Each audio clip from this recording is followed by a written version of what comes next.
Here's a quote from Cole Kmet after the Bears lost last night. "I can't even pinpoint it. There are so many issues. You can't run the ball effectively most of the time, and when you can't run the ball, you can't get to the passing stuff you want. You get disjointed overall. Going forward, not good, not good, not good."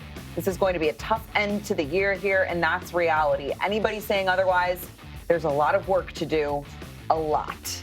Ooh, it's been a tough couple of months for Bears tight end Cole Kmet. We welcome you back to the Big Pro Football Show, and we welcome in our friend Tim Brown, the Hall of Famer. Tim, the Bears lost their 8th straight game last night, 3 games to go in this one. If you were a veteran leader in this locker room, how do you sort of rally the troops here for 3 more games? Well, I can tell you, not like Cole Kmet is doing. I can tell you that for sure. Because I don't understand what the young man is trying to accomplish with some of his comments this year. But that's not helping. That's not helping at all. You know, look, we had a couple of years like this with the Raiders. I think in '97 was the last year we went 4-12. And, you know, my whole thing to guys was, you know, hey, look, they're scouting you right now. They're looking at who's quitting. They're looking at who's putting in the work. Let's audition for the team this year. I mean, right now, you know, for next year. So don't get all, you know, twisted up about this thing and let your guards down. It's time to go to work, man. So, you know, thankfully we had a veteran enough team that wasn't an issue. But with these young guys, that could be a problem. Tim, during the Monday night broadcast, Troy Aikman, who knows a little bit about struggling as a young quarterback, talked about how important it was that Caleb Williams not lose confidence down the stretch. Last night was a study in regression. He did not have a good night in Minneapolis. What can the Bears do, veterans, coaches, whoever it may be, over the final 3 games to make sure that his confidence doesn't dip? Well, you notice that Troy did not give an answer to that question, right? Because there is no answer to that question. I mean, the best thing for rookies is they become second-year players. I mean, that's all you can do. You got to get through this, man, some kind of way. And hopefully that, you know, his confidence isn't, you know, shot at the end of this. But, you know, I saw something last night that I thought was good. I thought should have happened 12 weeks ago, but I thought was good. And that was him and Allen talking about a play where he thought Allen was going to keep moving, and he threw the ball ahead, but it was zone. And Allen knows he has to sit down in zone. Why Williams didn't know that at this point, I don't know. But those kind of things are building blocks, and I think you can learn from that. And that's what has to happen for the rest of the year for Caleb and this offense.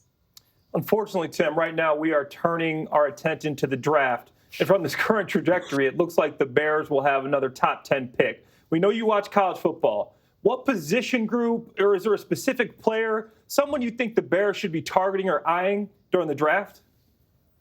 Well, you know, when I look at this Bears football team, man, they're a very solid football team. I mean, they have their quarterback, they have a running back, they have 4 or 5 receivers, they have a tight end.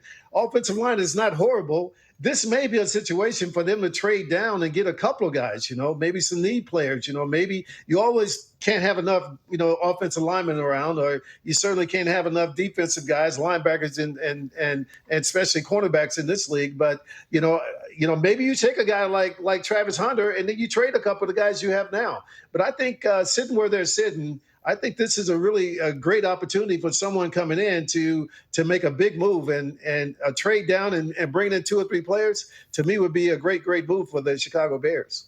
Tim, I don't know if you were in the mood to just really be in pain last night, flipping between the Raiders and the Bears games, just going back and forth, just flipping back and forth.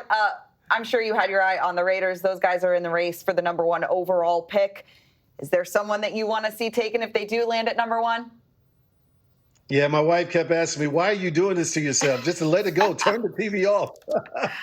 Look, I mean, with the Raiders, it's all about the quarterback position for them, unfortunately.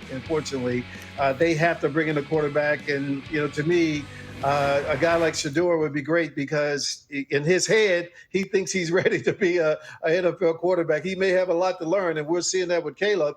But I think you need a guy like Shedeur who's going to come in and be very confident about his abilities and not really have to teach him that part of the game. So I think at this particular point, it's either him or bust as far as I'm concerned.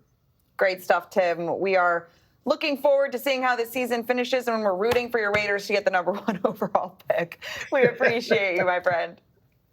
Thank you, guys. Appreciate you.